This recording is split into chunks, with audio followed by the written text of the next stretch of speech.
Hi, this is Zak Mir with the Bulletin Board Heroes here at Vox Markets for Tuesday, the 26th of April. Starting off with Amte, where it looks like we've got a second leg to the recent rally. We had the bullish divergence that got the rally started back at the mid part of last month. Now the latest is it looks like we're bouncing off the 50-day moving average and the floor of that rising trend channel from the end of February. Above today's low at 88 pence, looking for as high as £1.35. Maybe over the next 1 to 2 months, but maybe allow this to develop and hit or break through the 97-98 pence resistance of the last few days. If you are cautious, above 88 looks as though we could see the shares move up again. On to what could be the stock of the day, or the chart of the day at least, Atome. Here you can see that there's a rising trend channel in place since the early part of February. Top of the channel there heading for £1.20 and above recent resistance at 97 pence. That's where we could head by the end of next month. The other plus points are the way the 50 and the 200-day moving averages are both rising now, so that's heading into a golden cross. Right up to a golden cross tends to be the strongest part of the cycle, and the shares living up to that. And then the final point, which actually got the rally started, the bullish divergence here back at the end of February. So we had a lower late February low there, but a higher RSI trace, and that got the shares going with three very strong candles there, and shows that we've got a re-rate on our hands. This stage as well, only back below the opening range for the stock, which was around 88 pence, really turning it bearish, but ideally we stay above 97, 98 and head to 120. On to Amur, which had a bit of speculative fizz a couple of months back. Current situation is that we've got this uptrend line in the RSI window from December.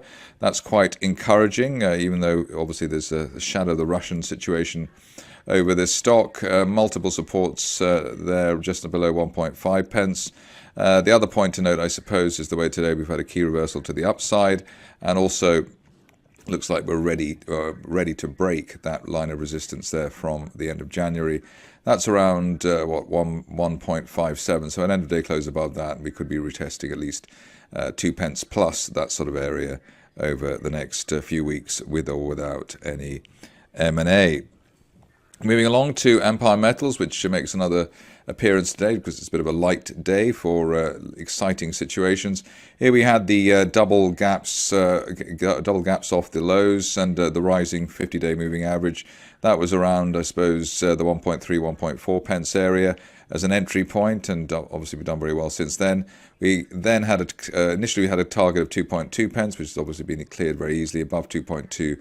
Looking for that August resistance line projection at 3 pence, and very good to see a re-rate in the stock finally after quite some time.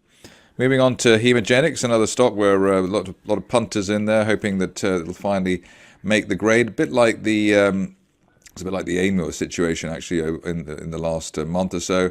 But multiple support points here, just below 1.5 pence and around the 50-day moving average of 1.47. Just need an end-of-day close above this October resistance line there, let's call it 1.58. And if we can get that, the initial target is the 200-day line at 1.77. Best case scenario target at the moment is 2.4 pence, which would be hit if we assume that we're in a rising trend channel in place since October, or at least a sort of trading range since that area. But the main thing here is for a break of the upper 150s over the next session or two. On to the Aquis market, which needs all the spotlights that it can get. Here we've got Hydrogen Utopia, which came up with an Irish announcement today. Here just got the first signs of a positive change, i.e. we broke that resistance line there from January. That was around the 6.25 pence level. We basically traded sideways since then. Just the sign here of a rising trend channel from the end of February. And if that low stays, well, today's low stays in there around the 6.8 pence or 6.75 pence area, we could head up to 11 pence maybe as soon as the end of next month. If you're cautious on the shares, which you may well be, then an end of day close above the 50-day moving average would be a nice trigger around 7.3 pence. That would hopefully get the stock going. But that sideways tracking above the lows looks rather more positive than the shares have been in some weeks. Because it is quite a quiet day, we're looking at stuff that we normally never look at. Here we've got IG Design, and the interest here is basically the way that we had bullish divergence going into April, so the lower lows there for the end of March, but higher RSI traces, which is helpful. And although we haven't actually gone up very much, we've now broken that resistance line there from the end of January. Basically did that today with a break of 76 pence, and above that, looking, I suppose, initially towards 88, which is April resistance, but then on towards the February resistance zone at £1.14. So let's see if we can get that over the next 1 to 2 months, something like that. Only back below, well below 75 pence, really delaying the upside scenario there. Moving along to a stock which I totally missed, Petrel Resources. Not surprising given the way that it's jumped. Had a bear trap there from below 1.6 pence. Little bull flag consolidation, a rising 50-day line. That's given the shares the bump to the upside.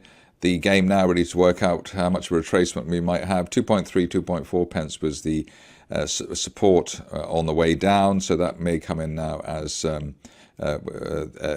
support again after we had that in June and July. And above that, looking for as high as 3.5 pence, which is derived from that line of resistance from basically the beginning of last year, so a rising trend line there from last year. So above 2.3. Looking for 3.4 or 5 over the next month or so.